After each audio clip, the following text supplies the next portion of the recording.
Hi, I'm Jacqueline. And I'm Courtney, and this is Caffeinated Crimes. And if you are one of our Patreon subscribers, we are on video. So hello, hi, good morning, afternoon, whatever to you. I'm wearing my Caffeinated Crimes shirt, so you guys get to see that. That's super exciting. Courtney and I are realizing that we really should just start recording before we plan to start recording because there's just so much gold that you guys miss because we're just, living our best lives. Jacqueline looked like Cousin It. We rock, papered scissors to figure out who edits this episode because we couldn't remember because we doubled up for so long that we had no idea. Yeah. It's been so long since made me laugh, so I had to blow my nose because I've been sick. So it was, it was a mess. I tried to get my ring light level correct, and Courtney felt like she was at the eye doctor going back and forth between this one before we finally. My hair is a fluffy mess, which is how I ended up looking like Cousin It. So, there's a lot going on today. We're just jumping back into our new recording. I'm in a different space for today, so hopefully my sound quality is okay. We'll see how that goes. I don't know. Yeah. Got a lot going on. If you are a long time listener, if you're an OG, or if you're listening from newest to oldest and binging it, you'll hear about this later. But if you remember last year, I fell and I really fucked up my toe. My toenail she was a goner, tripped over that acorn and just fell. And it was like you do. Like you do, you just fall on your toe and your toenail breaks and you have to go to the doctor and she just tells you, yeah, your toenail's gone, 3 months before your wedding. No big deal. NBD. But this week, that toenail officially came off. Like it had grown out enough that it just finally came off. So my toe looks relatively normal now. You can kind of still see underneath where it was like the old toe, but toenail, not toe. I didn't grow a whole new toe. You grew a new toe? Wow, that is impressive, Courtney. Wouldn't that be nice? That'd be so nice if I could just grow a whole new toe. I just need a whole new set of feet. They're just a whole new body. Let's just regrow. Like if I was a celebrity and I was put on that feet website, they would rate me very low. I kind of have very ugly feet. If I'm being honest, they're little sausages. But I feel like today versus yesterday, you jumped up a few points because you don't have the ugly black toenail anymore. Yeah, I've jumped up a few pegs, and it was very bloody looking. It was very gross, but it's gone. It's a whole new era. Courtney was so nice enough to send it to me. So I really, not a picture, not the actual nail. No, my God, I should have kept it and mailed it to you at this point. What would you have done? Open my mail and be like, opened it and you get this little inch, not even an inch toenail that is just like bloody on the inside. What would you do? Okay. I need to know, what is the weirdest piece of mail you've ever gotten? Because I have a definite one and I need to know what other people's are. I don't know. What's your weirdest? So mine. So it was the year after Andrew and I got married and I moved to North Carolina, and my Aunt Gail gave up chocolate for Lent, and she was at like some family event or whatever. And she like told me how much she wanted the chocolate cake. And I was like, oh, like you could just mail it to me. Like I'll eat your chocolate cake. And she mailed me a piece of cake in the regular mail. Like it wasn't like a special like delivery, like it wasn't going to be edible, obviously. Yeah. But it was just like literally in a box and just mailed a piece of cake. The actual piece of cake. So I just opened it up and there's just a piece of cake. I love the commitment to that like joke. That is. Yeah, it was. That is good. Yeah, it was gold. I can't think of anything off the top of my head that's like letters from my ex. That's fucking weird. Don't send that. Yep, don't know. Let us know, you guys, what your favorite piece of mail has ever been. Yeah, I think we have, talked about all the fun things that we have. Got a couple of updates before we get into today's episode. So I'm sure we are all, unfortunately, familiar with Alex Jones. So he is a conspiracy theorist, has a show, just a general terrible human being. And in one of his conspiracy theorists, he claims that Sandy Hook wasn't real, that it was just made up by the governments to support fake gun laws or to tighten gun laws, and that like the parents just went along with it. It's just this big fake thing. This has been one of his recent theories. So he was ordered to pay $45.2 million to Neil Heslin and Scarlett Lewis, who were parents of Jesse Lewis, who did die at Sandy Hook. He was 6 years old, and Jesse actually stood up to the shooter. He like paused and yelled run to like 9 other children who were able to get away. So like this like tiny 6-year-old that like saved all these lives and then was unfortunately killed by this gunman. So he was ordered to pay $45.2 million to Jesse's parents. So we'll see. He is going to appeal that. So we'll see whether or not it stands. But that is the latest as of this recording. Yeah, like the article said, like his attorney was like, I think we should only have to pay like $1 million. Like that's how much they want it dropped. I'm just like, okay, yeah, you're doing a lot of damage here. Like, yeah, maybe don't. Gross. In a more happy update, question mark, 73 years later, the Somerton man has been identified. So you're in like the true crime world, I guess, genre. I don't know. If you listen to a lot of true crime podcasts, a lot of them cover this. It's a huge mystery. It was a man like found on a beach. They don't know who he is, how he died, where he's from. Nothing was known about him. And so Dr. Derek Abbott, who's been studying this case for a while, was actually able to use DNA from hairs that was like on a facial cast. So I guess they'd made a cast of his face before they buried him, and there were little tiny hairs, and he was able to get those, create a family tree, and identify the Somerton man as Carl Charles Webb. So wow. He officially has a name. That's we crazy. officially know who he is. This case has a lot of questions, so we've answered one of them, but there's a lot more to go. Like, how he died, why was he there? Yeah. There's a lot of questions, but this is a huge answer to it.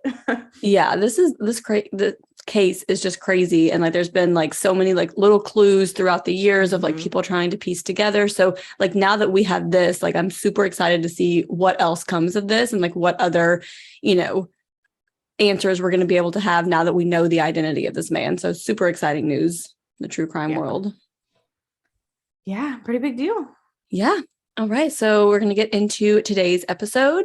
So our sources were The Forensic Files, Season 14, Episode 1, called Purebred Murder, thegazette.com, kcrg.com, and jessquest.com. On September 4th, 2000, Christina Sanoubane was found dead in her apartment complex with her 2-year-old son still in the apartment. But who would want to kill a 21-year-old single mother? So Christina Sanoubane was born on November 21st, 1979 in Des Moines, Iowa. She had 2 sisters, Catherine and Angelina, as well as a brother named Frederick. So they eventually moved to Cedar Rapids, and at some point her father died, but we're not sure exactly when. She did have dreams of working in the news business and always wanted to be a journalist. Her mom was like always bringing up the idea of her being a doctor or a lawyer, but she's like, no, like this is what I want to do. But then she got pregnant her senior year of high school. So that did delay her plans a little bit. And she decided to drop out of high school and had her baby Corbin. And then she moved in with Jacob Hadley, who was the father of Corbin. However, it did appear that Jacob regularly abused Christina. She was seen frequently with bruises, and she was pretty open about the abuse. And like many stories of abuse, Christina did find it hard to leave and hard to part with Jacob. She told her mom, Linda, like, I just can't leave him. I love him. Just like we hear, unfortunately, all the time in domestic abuse situations. Then in 1999, Jacob shot Christina in the face with a pellet gun and spent 3 days in jail. Yep. Three days. Not months, not years. Days. No, days. After shooting someone in the face. Yeah. So Christina did have a diary where she described like some of the things that she was struggling with and her desire for a fresh start. And she really wanted a better life for her and her son. So finally, Christina and her baby moved out and moved into a duplex apartment a few miles away at 818 10th Street Southwest. And 4 days after she moved on September 4th, 2000, one of her friends stopped by to see how she was doing. So he rang the bell, but there was no answer, and the door was locked, so he saw through the window, and he saw Christina's 2-year-old son alone and crying, and he thought he heard the child say, "Mommy's dead." So he removed the screen on the window, climbed inside, and found Christina semi-clothed, face down in a bathtub full of water. So he rushed outside and asked the neighbor to call 911. Christina was pronounced dead at the scene, and it is possible that her son had witnessed her murder, which is just so horrific. I mean, investigators believed the initial attack took place in the kitchen, and Christina's sandals were found squarely in the middle of the kitchen. It was almost like she was struck so hard that she just like came out of her shoes. So crime scene investigators found a metal collar that could have belonged to like a frying pan handle, and her teeth were also knocked out. Just like vicious. I mean, vicious attack. Very, very brutal. Yeah. She had been stabbed to death with a knife, but there was no knife found at the scene. It was clear that the killer had tried to hide his tracks. They tried to wash away some evidence. However, there were still bloody footprints in the bathroom and the kitchen. And the footprints did show that he was barefoot, which the crime scene investigators thought was really odd. That's kind of weird. You don't really usually see that. So they believe that the killer had lived close by since he wasn't wearing shoes, but obviously he could have also just taken them off at the door. Yeah, this was like, to me, like they're like, well, clearly he lived close by, but like I know a lot of people who like when you come to their house, they're like, please take your shoes off at the door. Like, please. Yeah.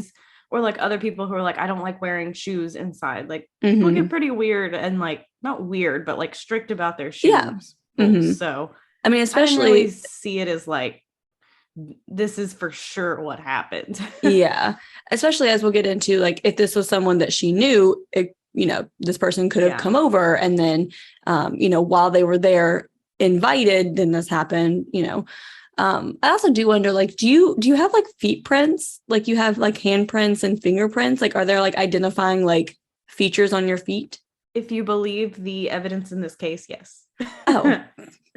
If you believe what the investigators use as identifiers in this case, yes. Spoiler alert, I did not read all the notes for this episode. I know you asked that and I was like, So yeah, you do have like ridges and stuff like that, like on your feet. I don't really know how. I mean, fingerprint is now kind of subjective, objective, subjective. So yeah. I'm sure Courtney will get into the details, so I'll just leave it at that. But my life's a little hectic this week, and so I was running out of time this morning, and I just read my notes because I'm like, Courtney will tell me about the rest at the end. So I've done that before. I can't, it's kind of like a half espresso where it's like I only know a little bit, and then I get to be surprised at the rest of it. Okay, cool. So where am I? The killer had also thrown hamburger buns in the bathroom. So if you're wondering about the purebred murder, yeah. Gotcha. A little cheesy. Forensic Files and their titles. And their names, yeah. I do wonder, like, do they pick cases to do based on like these weird things that they can like, like they never just do like a clear cut, like simple, Yeah. So it just looked like they had like opened a bag of buns and like thrown them around. But there was no like bag or like wrapper in the apartment, but they did find the clip to the hamburger buns on the floor in the bathroom. So they did believe that whoever like opened the bag was in the bathroom. And like maybe the killer used this bag to wrap the knife in, so like they wouldn't drip blood everywhere. And they feel like this also hinted to the killer living nearby, which I'm not sure why. Like, bread can travel with you. Like, I don't know. I mean, that's a weird. Like, you're taking the knife and like covering it. Like, you can just put it in your car. Like, it's not. I don't know. Anyway, so of course Jacob is the prime suspect at this point. He was very abusive to Christina. We know that when someone who is abused leaves, that is when they are in the most danger. So she has only been out on her own a few days, and everyone in Christina's family believed that Jacob was responsible. And the crime scene also pointed to Christina knowing her killer because there was no sign of forced entry. Nothing was stolen. It didn't really seem like robbery was a motive at all. The autopsy did show that Christina had been sexually assaulted and her throat had been cut. Her trachea was actually completely severed. There was no toxicology report performed on Christina because the medical examiner could not get any blood to test. And an x-ray did show a metal pellet in her skull, which was still there from when Jacob shot her 18 months earlier. So investigators interrogated Jacob immediately, and so he said that the night of the murder, he had been 30 minutes away. He did produce two pretty credible witnesses to testify that he had been drinking with them. So these were members of the University of Iowa women's track team. So they're like, yes, like he was out with us, like we were having some drinks. But the medical examiner had stated that the time of death could be anywhere between 9 p.m. and 3 a.m. So not all of Jacob's time could be accounted for. Investigators also identified two more suspects based on the idea that the killer lived nearby. So one was a man who said he found the body, which was 32-year-old Todd Hale, and Christina's next-door neighbor, Carlos Robinson, who called 911. So Todd and Carlos actually knew each other because they both helped Christina move into her apartment 3 days before. And Carlos and his family also lived in the back of the duplex. So investigators did find Todd suspicious because they didn't fully buy that like he would have been able to enter the apartment through a small window opening without disturbing the items on the entertainment center inside. So from crime scene pictures, she did have pictures, flowers, a Mountain Dew can, and like some other items that were completely undisturbed. So they did ask Todd to like enter the window again while they watched, and he was able to do it even while wearing steel-toed work boots. He was able to like maneuver his way in without knocking over anything. He didn't touch a single thing on the entertainment center. Which Kevin was with me when I watched this Forensic Files episode, and they were just like, you know how dramatic Forensic Files can be. And they were like, there's no way he could have entered this window without touching something. There was something suspicious. And then they were like, so we had him recreate it. And they were just like, and he did it perfectly. Just like, and I'm sure there was like music the whole time too. And Kevin was just like, he was getting so pissed. He was just like, what do you mean there's no way he could enter this window without touching something? Yeah, it's like clearly it was possible because he very easily did. Yeah, like there was just enough gap where he could do it. So police asked Carlos to provide a routine statement, and he willingly complied. They did say that he was very helpful and cooperative, but when investigators left the room, he did get down on his knees and start praying, which they found kind of odd. But also maybe like you're just religious and you're just like, I'm feeling very helpless in this moment. Also, like you're a Black man being interrogated by the police or about to be or being questioned, and you're just like, True. It wouldn't surprise me that you would just be like, I got to get on my knees and pray. Yeah. That I'm not about to be railroaded. Like, absolutely. Sorry, I'm just laughing if you've been listening to the episode. So the bare footprints did have rich detail, very similar to a fingerprint. Literally, the very first line, guys. I didn't even get that far. I didn't even get to I was like, whoop, I'm done. I'm out of here. It's like, I'm already done with this episode. So they asked Jacob, Todd, and Carlos to provide their prints. So Todd and Jacob were very cooperative, and their footprints did not match. Like they came in and had this like paper down and have them like ink up their feet and just like walk one way and walk back.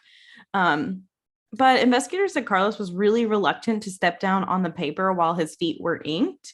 So he walked down one side of the paper, but then he turned around and just walked over the footprints he just made. So instead of like walking a line and then walking a line on the other side, he would just like step on top of his footprints. So they just kept making him do it again until they got usable prints. Basically, they were like, you can keep doing this, but this isn't how this works. You're going to have to keep repeating it. Yeah. And they said the footprints did match. They also had a palm print, like a bloody palm print from the bathroom. And they said Carlos's palm print was also a match to that. And Carlos's DNA did match the DNA from Christina's rape kit. So when faced with his evidence, Carlos said he had a consensual sexual relationship with Christina in the couple of days he had known her. He also said he found her body several hours before Todd did, but he got scared and ran home instead of calling the police because he was like, I'm not the killer. And like, I didn't want to call 911 because like, I'm a Black man. I'm scared. I'd be framed for this murder. Like, I just didn't want anything to do with it. So I did just kind of leave her. I did find her before Todd. So the investigator in the episode makes it seem like this guy is like saying something absolutely crazy, but we kind of do see this kind of often. Yeah. Like, it's where the not, person who finds the body yeah. might be framed for it. So I'm not saying it's logical, but I could also see the reasoning. I think there's more Yeah. reasoning in it than like sometimes the investigators were making it out to be. It's not a clear cut, like, well, obviously this guy did it because this Yeah. was, you know, yeah. So again, the medical examiner believes that Christina was murdered between 9 p.m. and 3 a.m., which is a very big window. And Carlos said he was alone with his children that night, and his wife was gone on the night of the murder, and she was visiting a relative in a neighboring city. So he doesn't really have anyone. I mean, I don't really think you can use children as a credible alibi. Yeah. So the hamburger buns were re-examined while preparing for trial. And in one, they found an impression that resembled a right big toe, ball of a foot, and second and third toes. So there appeared to be a ridge detail like prints, and prosecutors believe if this matched Carlos, it's an open and shut case. Like if his footprint is in this hamburger bun, we have our evidence. Is that ever a statement you thought you would make, Courtney? No, never in my life. When I was watching this, I was just like, what am I watching? Like, what is happening right now? Like, what am I watching? And I don't mean to laugh every time the hamburger buns come up, but I'm like, it's just such a bizarre, Yeah. I think it's also too because if his story is correct, that he entered the home earlier, the hamburger buns would have been there if the killer did use the hamburger buns, and he might have stepped on them. So it's like, I don't think it necessarily points to he's the killer if he is telling the truth that, you know. Or, and hopefully I'm not giving you a spoiler because I don't know what's going to happen. I'll wait till Courtney finishes her coffee. Okay. Or, I'm sorry, this is okay. So Carlos walks in with his hamburger bun and he's just so shocked. He just throws hamburger buns because he's so shocked that she's dead. Okay. He just won't even to the grocery store. He just walks in at like 4 a.m. Oh my God. Oh, I can't. The YouTube comments on this one. Okay. I'm literally crying. I can't. Okay. This is a great one for Patreon video. Get my life together. Okay. So, all right, Jacqueline, don't start laughing because I'm about to say hamburger buns again. So investigators did take the bun that had the footprint on it and photographs to Jean Zarnicki. Very weird name, sorry. Not weird, just not a name I say often, who was a certified print examiner at the DCI crime lab in Des Moines, Iowa. So he confirmed it was a right foot, but he found enough clear ridge detail to convince him that it was the footprint of Carlos.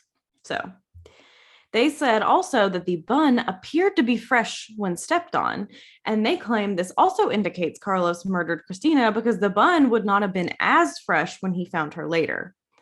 Okay. Yep. I knew. Yeah. Go ahead. This seems a little. Do you study footprints in hamburger buns often enough that you can make this assumption? Like, I understand. That's my point. With like bodies, like you can determine like rough time frames and you can things like that because bodies are extensively studied by multiple people for many years. I don't think anyone is studying how footprints are left in bread. So I don't feel like my thing is too is they're like, well, it wouldn't have been as fresh when he found her, but if she was found within 12 hours of being murdered, it's not like it's gonna be 4-day-old bread. If it was like 4 days later, I'd be like, okay, but like, I mean, you go to a cookout and you have hamburger buns sitting out. They're not crusty by the end of the cookout. So how do we know how fresh they would be from when it was dropped to when he would have stepped on it later? Like, that doesn't add up. Yeah. But man, these investigators thought they had it on the nose. They thought, of course they did. Groundbreaking. So the investigators believe Carlos came over and Christina let him in since she knew him. He was a neighbor. He just helped her move in, like she knew who he was. They believed he made a sexual advancement and she turned him down. So he hit her, drug her to the bathroom, raped her, and then killed her with a knife. He filled the tub with water and attempting to like hide evidence. And they say the motive for him killing her was he was scared his wife would leave him if he found out he'd made a sexual advancement on Christina. So he was charged with first-degree murder. And he was convicted of Christina's murder and sentenced to life without parole. However, in 2017, Carlos petitioned the court to order new DNA testing. So Carlos had claimed they had a consensual sexual relationship, but that he had not killed her. And a second person's DNA was actually also found in her body. So she did have 2 sets of male DNA inside her body.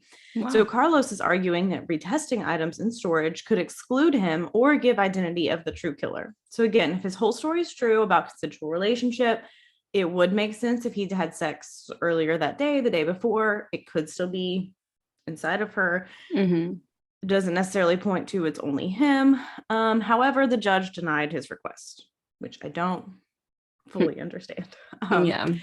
So the judge says that an Iowa law allowing defendants to seek DNA analysis doesn't apply because Robinson had his DNA tested and used against him in trial.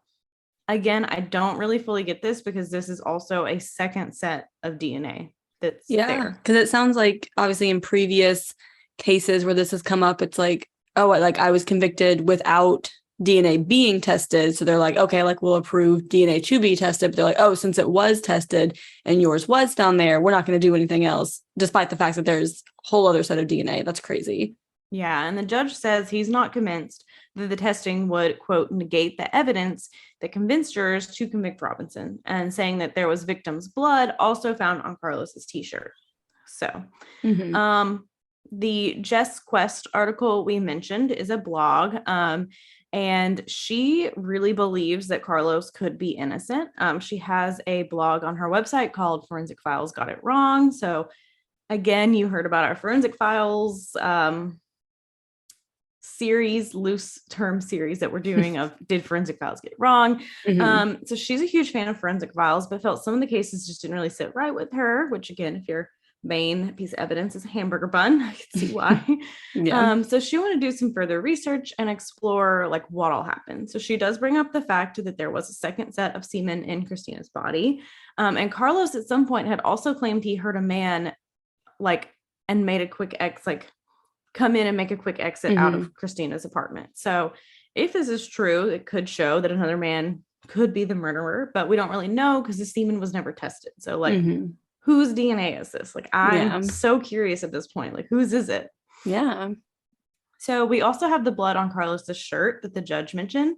So it did have several small spots of blood on it, but Christina was killed like very violently. Like, as we said in her autopsy, they could not get enough blood to even do a toxicology because of how brutally she was murdered. So with her throat slash, that would produce a lot of blood, like a lot. So and like one spot was his blood and one was the victim. So if Carlos did just find her body after, it could explain the shirt then. And also like if it's a few little spots of blood, you would be covered in blood. The murderer had to have been covered in blood after this. Oh yeah. So the placement of his bloody handprint on the tub could also show an example of just crime scene contamination and not necessarily that he's the murderer. She also questions the whole ideal of hamburger buns not being fresh enough after the murder. Seems kind of shaky. I also think too, like if he comes over, it could explain the footprints, because why would the killer, like willingly leave their footprints and And like we said too, like, oh, go ahead. I say, if like we said in the beginning, it's someone that's coming over that maybe she always wants you to take your shoes off, or maybe he's the kind of person that just always takes his shoes off when he enters the home and he doesn't realize that she's there and she's dead. So he comes in, he takes off his shoes, he finds her, he's afraid that he's gonna, be railroaded for this, and he gets his stuff and leaves. I mean, because the Jess in the blog also mentions this, because she's like, the murderer went through such great lengths to try to like put Christina in the tub, cover up evidence. Why would he just leave his bloody footprints everywhere? Took the knife with them. Why would he clean them up? Doesn't make a lot of sense. And it could make sense that he came in, found her, left his footprints, A lot of people who believe Carlos isn't guilty really believe that Jacob was the murderer since she just left him. But would Jacob leave his son in the apartment alone, knowing no one would care for him? Like, just because someone's abusive to their partner doesn't always mean they're like neglectful of their children. So that one to me is a little odd as well. Well, she also was found fairly soon after she was murdered. So like if he did it, maybe like if she wasn't found by a certain time frame, then like he was going to go find her. Like maybe in his mind, he's like, I know that, he'll be okay for a certain, which I mean, it's still a very long time to leave a 2-year-old who can get into who knows what house. Yeah. So like, I mean, clearly, and wouldn't consider him father of the year if that's what happened, but that's a possibility. I don't know. Yeah. So clearly we do have some reasonable doubt. I feel like the evidence is a little shaky in this case. We also have his DNA and his footprints at the scene. So you can kind of make an argument either way, where it's like he's just making up this story because he, doesn't want to get caught, didn't think footprints had enough ridges to be matched to someone, So did Carlos actually kill Christina, or is he just another Black man wrongfully convicted? With this 2017 ruling from the judge, it is really hard to know. And Carlos is still currently incarcerated in Iowa State Penitentiary. So, wow. I don't know. I mean, if that DNA is tested someday, maybe we'll know, but who knows, really? I feel like too, I mean, even if you do have the results of the other DNA, it's like, is that person just going to claim a consensual affair with Christina because there's nothing else? You don't have any other evidence for that person, and you have all the evidence for Carlos. So it's like, but like, why the hamburger buns? I just can't. I can't get over why the hamburger were they buns. there? Yeah, like why are they there? So, why are they thrown everywhere? What are you? So basically, what they said is that the killer went to the kitchen and grabbed the bag of hamburger buns. He just needed the bag needed the bag to wrap the knife. I gotcha. So he like opened it, and they found that clip in the floor, and so he dumped all the hamburger buns out, like just in a rush, and covered the knife and used the bag. I was thinking the killer came with the hamburger buns, but that makes a lot more sense. I wonder why you were like, he came in and went, with the hamburger buns. I was like, I mean, the hamburger, well, yeah, so they are still a possible theory. I'm just saying, it's still a possible theory.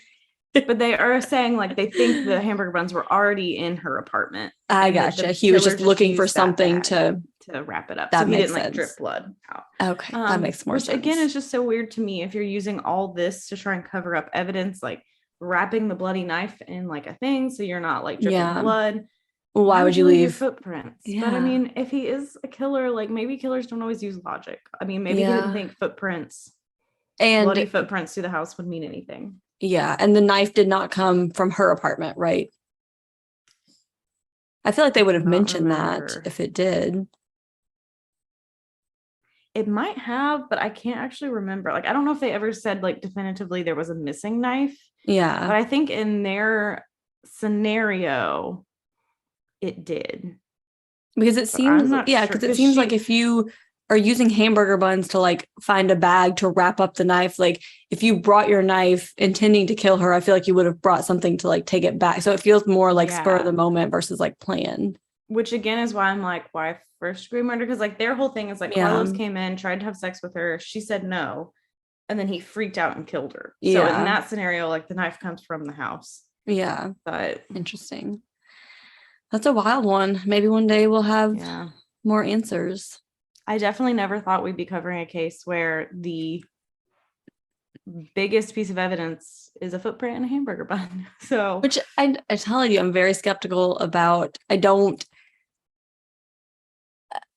Bread doesn't seem like a surface that you could even get like a good fingerprint from. Like you can't get fingerprints from every surface. Like, and bread does not seem to me like one that you would be able to get. They had, I mean, it was like, it was a footprint, but I don't know about ridges, like how many ridges you could actually see. I mean, it was a pretty good footprint, but again, like if he was in there, he could have stepped on it. I just don't understand how that is more damning than the bloody footprints.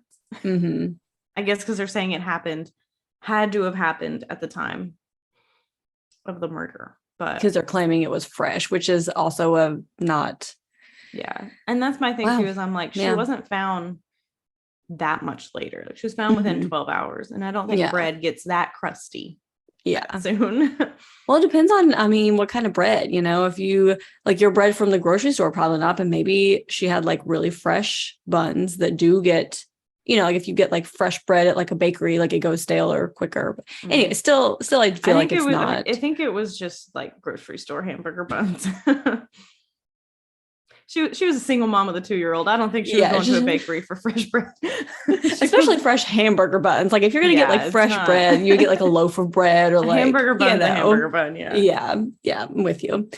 All right. So all of that being said, me understanding the hamburger buns a little bit better now. That makes I legit the whole time I'm just stuck on like, why did this killer just come in and throw hamburger buns everywhere? Yeah, they're saying like he went in the kitchen and was like, I can makes use perfect this. Sense. Yeah. Throw the clip off, throw the buns out, put the knife in it, run. And again, if y'all are on YouTube and you want to leave a comment about how we're disrespectful, guys, I'm laughing at hamburger buns. We're not laughing at someone being brutally murdered because apparently that is confusing. Yeah, no, she was brutally murdered and I'm horrific. I don't even know like the trauma that like her son has too of like being in that apartment. Did they say like what happened to him? Like, did he go to his dad or like did her parents take him or? In her obituary, Jacob is mentioned, like they said like survived by like her boyfriend Jacob. So they're acknowledging him. So yeah. He may have went with them. They'd never really said, and I couldn't really find anything. It was hard to find information on her too. A lot of it was just from like her obituary or like a news article. But yeah, it's just really, really tragic. And like, she was so young and had these like big dreams and just like brutally murdered for like no reason. It's terrible. Well, it always feels awkward transitioning at the end, but Courtney, what is your perk of the week? So my perk of the week is I did go on vacation with my in-laws last week and it was so much fun. We kind of hopped around Virginia, basically. Spent a few days in Virginia Beach, a few days in Williamsburg, ended in Richmond. So it was a lot of fun. I'm still feel like I'm catching up on my sleep and I did come back sick also. So it was just a cocktail for disaster. But it was a lot of fun. And yeah, I always love seeing them. I got to see a lot of Sean lately because he came for a week and then I had like 4 days and then I was seeing him again. So yeah, it was really nice just to see everyone, hang out with everyone. Always a good time. But yeah, that's my perk of the week. And that's why we can't remember how to record because, which I guess also, even if I didn't go on vacation, we would have had a break in recording too. So yeah, exactly. It's been a couple of weeks. It's been a year. It's been a weird year. Yeah. I got married and then everything else has been shit. But that is my perk of the week. Jacqueline, what is your perk of the week? So my perk of the week is just that Andrew and I got new phones this week. So we paid off our phones like almost a year ago and then we decided let's just upgrade. And I mean, they had a really good deal with like trading in our phones and like, you know, getting like $700 off a new phone. So like our payments only went up like $20 a month total for like both phones. So I'm like, okay. And we had to switch plans like anyway, but so yeah, so we got new phones and still learning the new fun features and the battery life is amazing, which is like yesterday I did not charge my phone. I like woke up, took my phone off the charger and it was at like 50% when I went to bed. So it's really nice. It's great not having to recharge your phone every few hours or like plan your day according to like, oh, well, I'm going to need my phone to do this at this time. So let me make sure I charge it beforehand and all that good stuff. So yeah, it's been a few couple of weeks. So that's my perk of the week that I'm hanging on to right now. So yes. I mean, a new phone is always just so exciting. It's just like, especially that first 2 weeks when you're just like, look at this and look at this. Like, oh, look at this feature. The camera is really nice. I do enjoy the camera. So it's got a nice little camera is upgrade nice there. And if you want to tell us your thoughts on this case, if you want to tell us about what your summer vacation was or your phone upgrades, you can do so on Instagram at caffeinatedcrimespod, at caffeinatedcrimespod@gmail.com. I never do it in that order. I don't know why I'm doing that. Twitter at caffcrimespod. That's CAFF Crimespod. We're on Facebook at Caffeinated Crimes Podcast, TikTok at Caffeinated Crimes, YouTube at Caffeinated Crimes Podcast.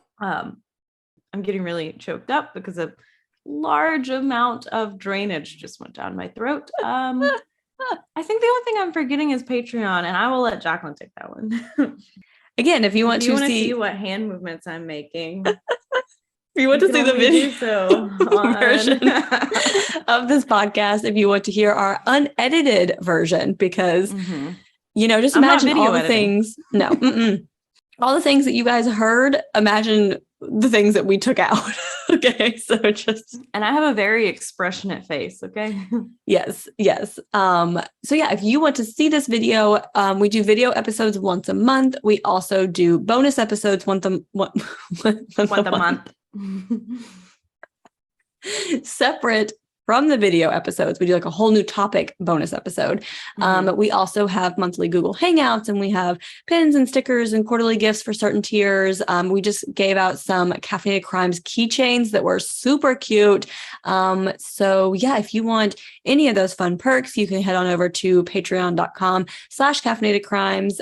We also have ad-free episodes over there. So you guys have heard we do have ads now, which is super exciting. So we're getting a tiny, small little bit of money to put back into the podcast. Like 7 cents, it's okay. It's all good. But if you go to patreon.com and subscribe at our lowest tier, which is $3 a month, you get ad-free episodes. So consider doing that. As always, Apple Podcast reviews are greatly appreciated. Spotify ratings, anywhere that you can like go on and say like, these people are cool. Again, if you want to leave us nice YouTube comments, it would be appreciated. Please, because we get like 3 nice ones to like 15. Please don't go to an episode where we literally say this is a follow-up to a previous episode where we didn't mention this. And we're not saying this is fact. This is what this says.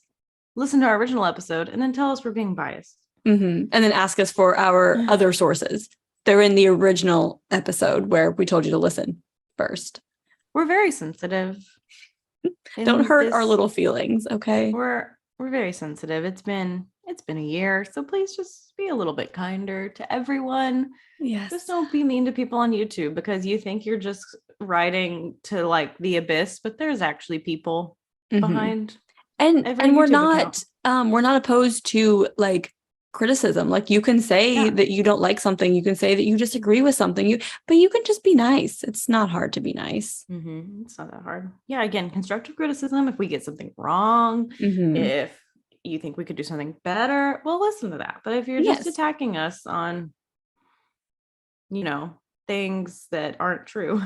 Yes. And if you, as we've said a million times, if you don't like the banter, if you don't like the side jokes about random things that aren't related to the person being murdered, there are plenty of true crime podcasts out there that just tell you a story, that read a script, plenty of those exist. Please go listen to them. I'm sure you will enjoy them. Case File is amazing. Yes. It's incredible. It's the host is anonymous and he only talks like there's no anything.